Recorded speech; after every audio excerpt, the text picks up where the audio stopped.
Bismillahirrahmanirrahim. Assalamualaikum warahmatullahi wabarakatuh. Selamat pagi. Masih bersama saya Eko Rudianto di SME Channel.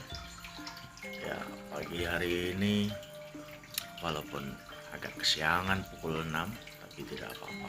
Tetap berkarya dan buat konten ditemani dengan Milo hangat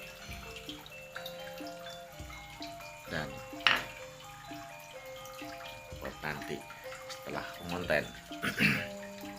Oke, pada pagi hari ini saya akan membawakan cerita kisah yang menarik dari dalam diri saya ataupun orang lain.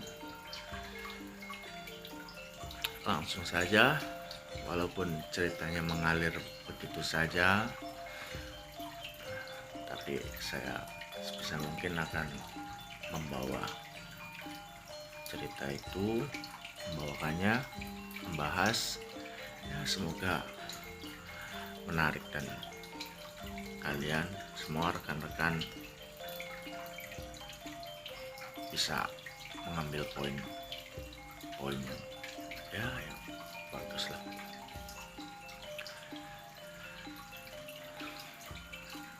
Kisah bermula dari waktu saya berumur belasan lah di Indonesia, belum bekerja ya, dikarenakan saya berasal dari keluarga yang tidak mampu, ya bahasa kasarnya miskin.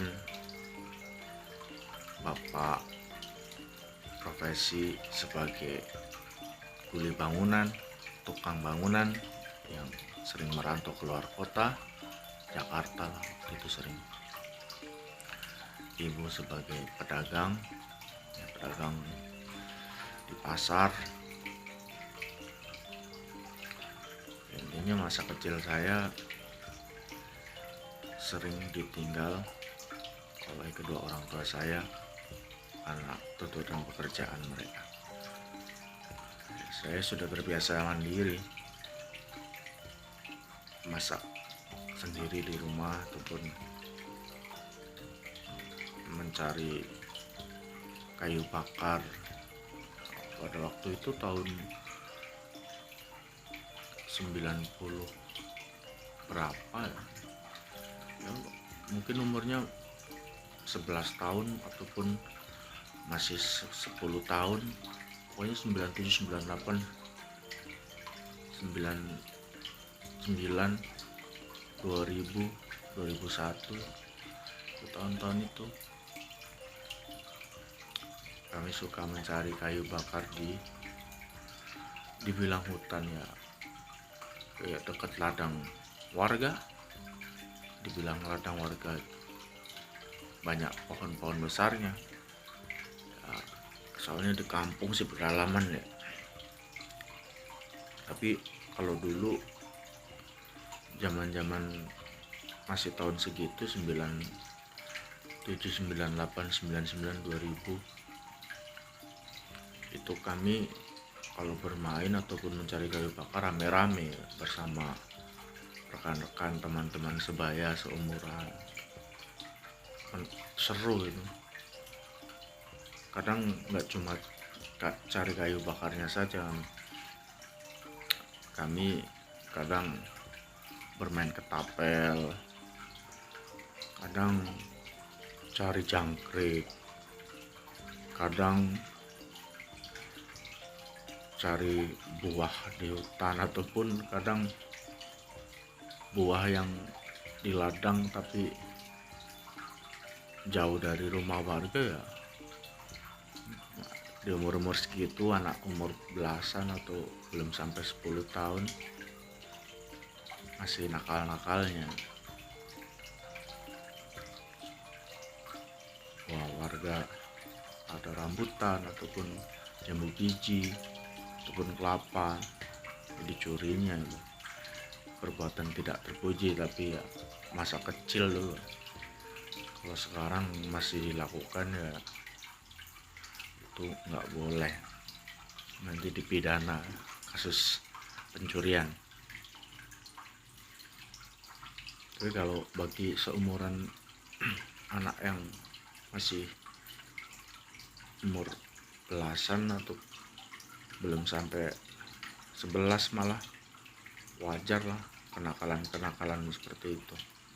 Kadang ada curi jagung, curi kacang tanah, banyak lah yang mau cerita curi walaupun kelihatannya jelek, tapi itu masa lalu. Karena di cerita saya kebanyakan mengulas masa lalu, dan semua orang pasti punya masa lalu sejarah berbeda-beda tergantung lingkungan dan faktor keadaan di kampung atau rumah tempat tinggal mereka.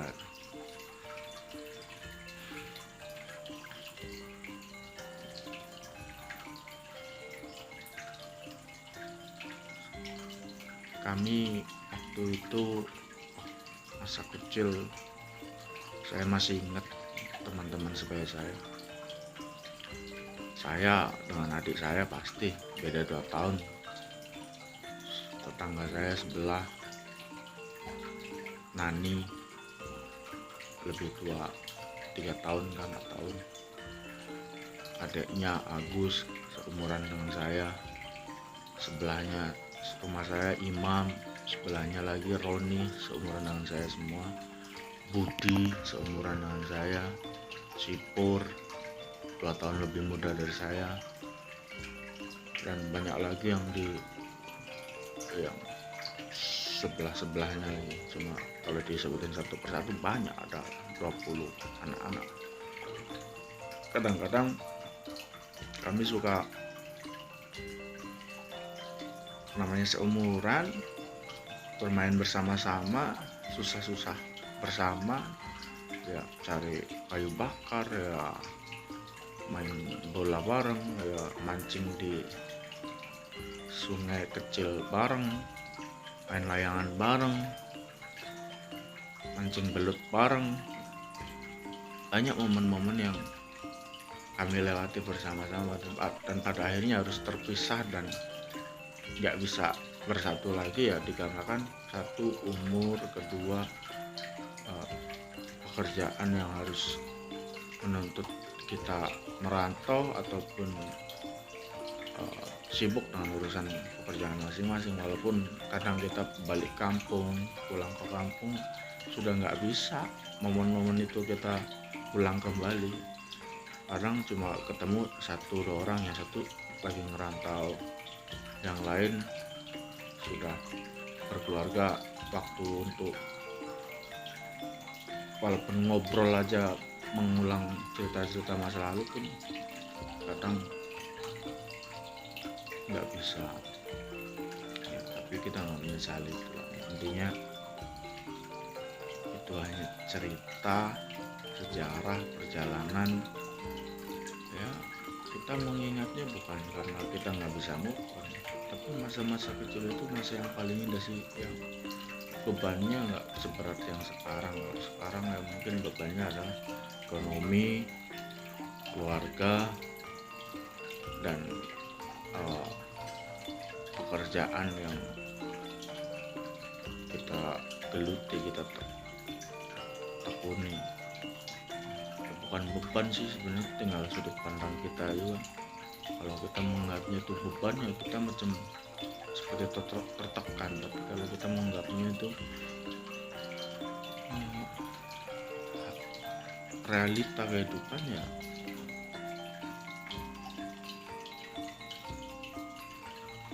kita akan menikmati menjalani hidup dengan santai. Walaupun beban kelihatannya berat, tapi kita bisa melewati.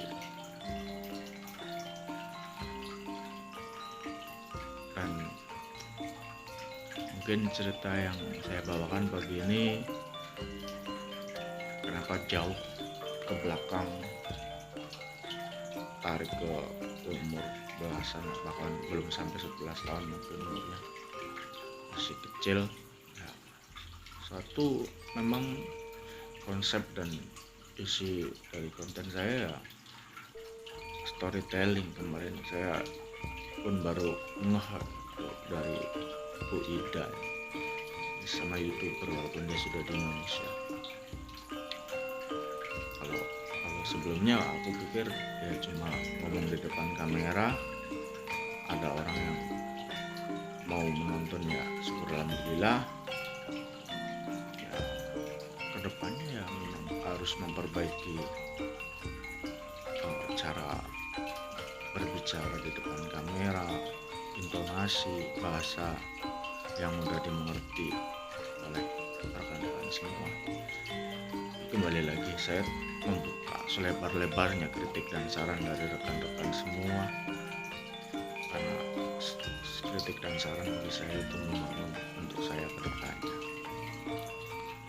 Ya, cerita pada pagi hari ini itu dulu, mungkin tidak banyak yang dibahas. Semoga esok dapat inspirasi lagi untuk cerita-cerita yang lebih menarik. Sampai jumpa di konten berikutnya. Terima kasih yang sudah menonton. Wabillahi taufiq wal hidayah. Assalamualaikum warahmatullahi wabarakatuh. Terima kasih.